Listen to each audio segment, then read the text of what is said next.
full speed. 115.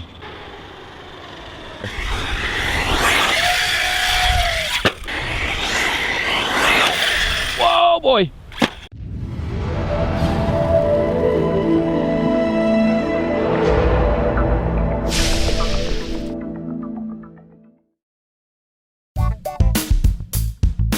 Hey, it's Vass here from Aussie RC Playground and welcome to my review of the ARRMA Talion V3. Now this is a 1/8 scale 4-wheel drive brushless truggy equipped with a 2050 kV brushless motor, a 150 amp ESC that's capable of handling up to 6S, and the car's top speed is just over 70 miles an hour, which is about 115 or so kilometers an hour. Alright, so let's kick this off with the electrics as we always do. We'll try to get through this as quickly as possible. For the electrics, I'm going to give this one a 5 out of 5, just as I've done with a lot of the other 1/8 scale vehicles from ARRMA.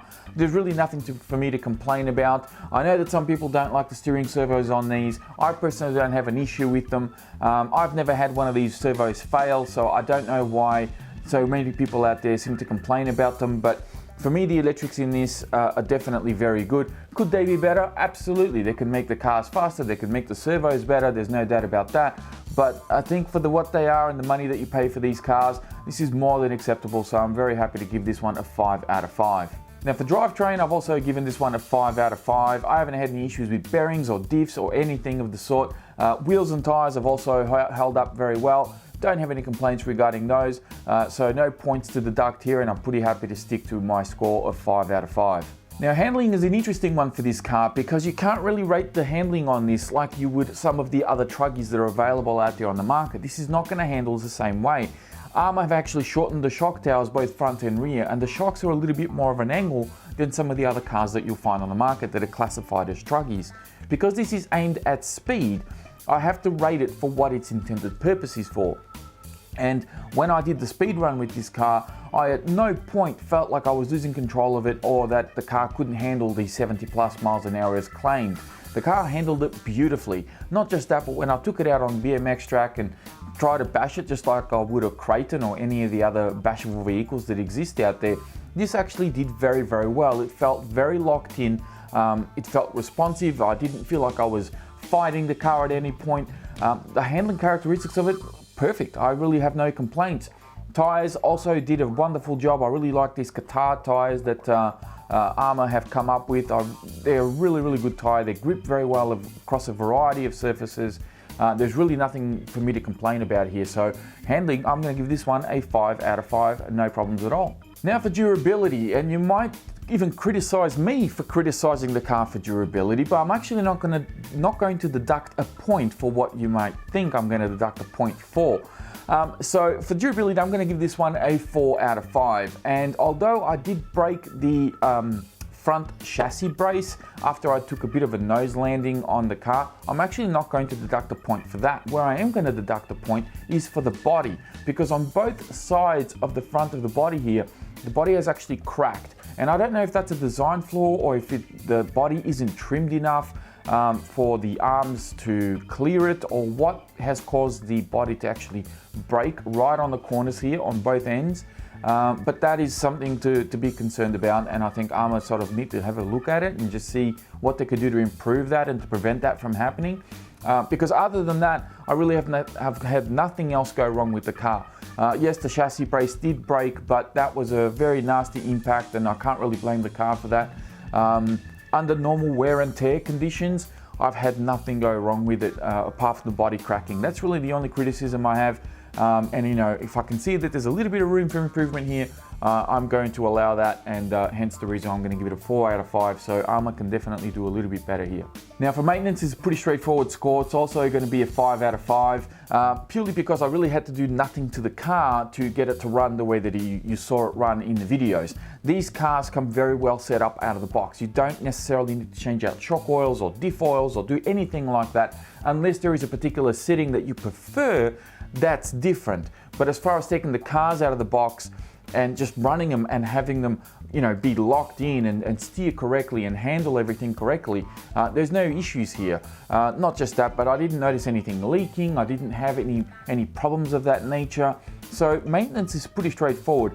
Accessing diffs and everything else is very well designed. It's been like that from day one, so there shouldn't be any surprises here for everybody that has sort of been following along. Maintenance on this guy, pretty straightforward. 5 out of 5, very easy.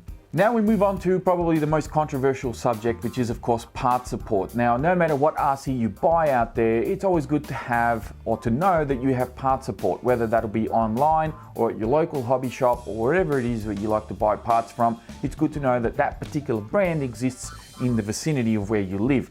And of course, this score is going to vary for a lot of different people depending on where you are in the world and what country you're in and what part of the country you're in fact. Now, the score that I've given here is a 4 out of 5. Now, part support here in the country currently, if I was to base it purely on the current status of parts for ARRMA in the country, it would probably get a 0 or a 1. I don't really have a score of 0, but I would give it a 1. That being said, I know that there are parts available still scattered throughout the entire world. You can find parts on eBay, you can find parts at Tower Hobbies, you can find parts on Horizon Hobby now because Horizon have now acquired ARRMA.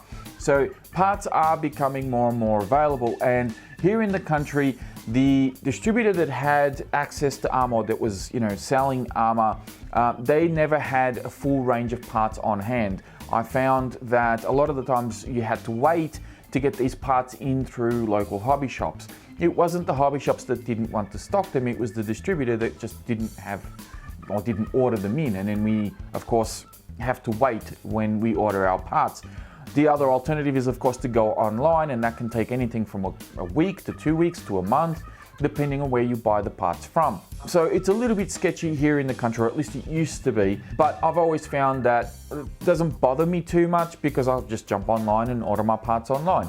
However, since Horizon have acquired ARRMA, things are looking a little bit better here in the country. The distributor is now somebody else, so the distribution of the brand has now changed hands, and the people that are now handling ARRMA, I have full confidence that they will do a much better job than the previous distributor, and that part support will be much better here in Australia, which is really good news for this particular brand, because the brand deserves a lot of attention and it deserves to be supported here in the country. There's no doubt about that. Regardless of whether or not you like these types of vehicles, they are good for what they are, and they deserve the support here in the country of the people that obviously want to have them.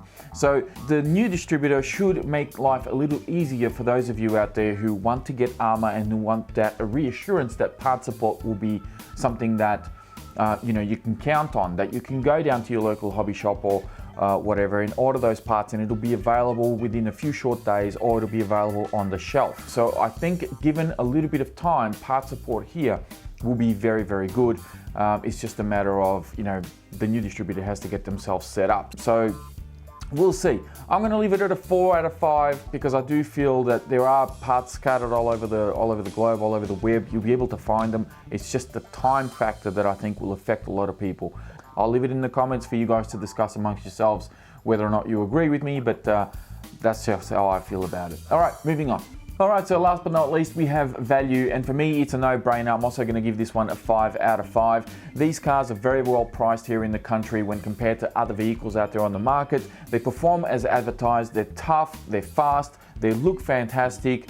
You don't really need to do a lot to them. I know that some people like to do little upgrades here and there, but for what they are and how they perform out of the box, I think they do exceptionally well, and it took a fair effort and a fair jump for me to actually cause any damage to this car, aside from the body actually cracking on me a little bit. This thing has performed exceptionally well, and given its low stance and the fact that you don't have as much body clearance as the Kraton, for example, it bashed very well and it handled fantastically. So I have no issues. I mean, 5 out of 5. What are you going to say? How can you really criticize this for not offering enough value?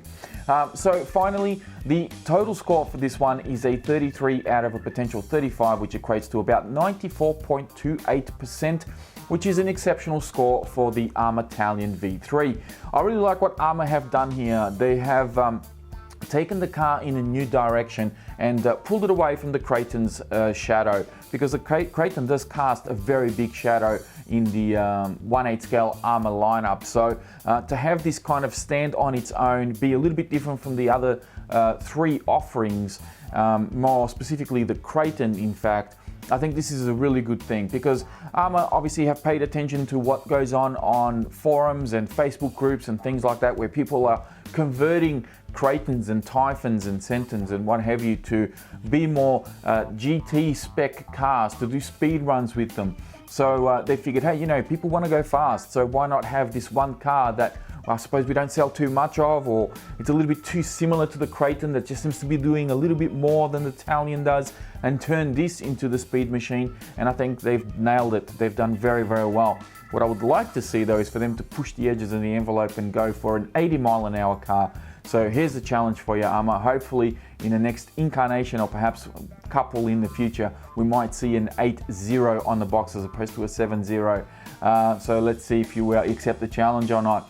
All right, but that is it for this review. Thank you all very much for watching. If you enjoyed it, please be sure to give it a thumbs up. Don't forget to subscribe if you're new. And as always, check out the video description for more information on the car, as well as links to my social media pages such as Facebook, Instagram, and of course, if you want to support the channel, you can do so via Patreon.